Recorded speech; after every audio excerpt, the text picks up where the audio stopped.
cannot just like voluntarily here want to terminate your rights. Like usually you're gonna have to go through the judicial system. There's parents who do say, like your own family could say, oh yeah, I'm gonna go to court and I'm gonna tell the judge I wanna terminate my rights. Usually that does not happen. The judge is not gonna say, okay.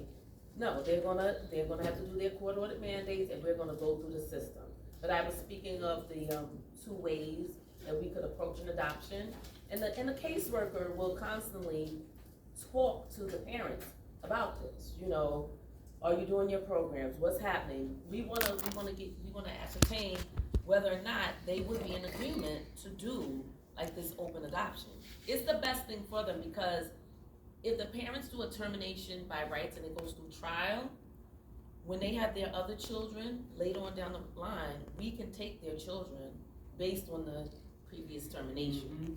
So we can do that. So that's kind of like a selling point sometimes with these parents when the caseworkers are talking.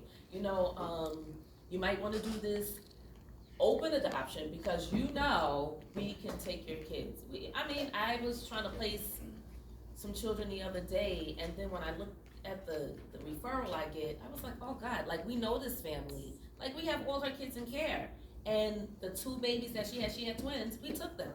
Just because she's lost all the kids. It wasn't even because those babies were born drug addicted. They were not. But just based on the fact that she lost, there's a total of 9 kids. And I'm not sure if those 2 were included in the 9, or there's 9 and it's those 2 and it's 11.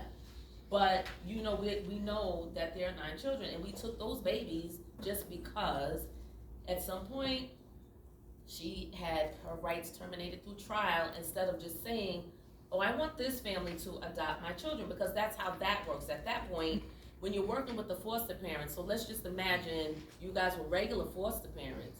When children are placed with regular foster parents, and these parents get this relationship with the regular foster parents, the parents can say at that point, yeah, I'll do an open adoption, but I like this couple who's been fostering my children all these years to adopt my child. That's the easiest route to go, because at that point, the parents have the ability to later have children.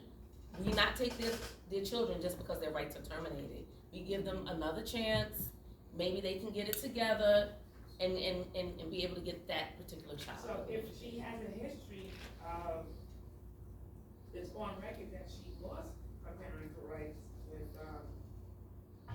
Other children? I think maybe these are the last 2, and there's a total of 9. So So- all the other children, I think it maybe have been 1 or 2 where she turned it over, but majority of them she lost.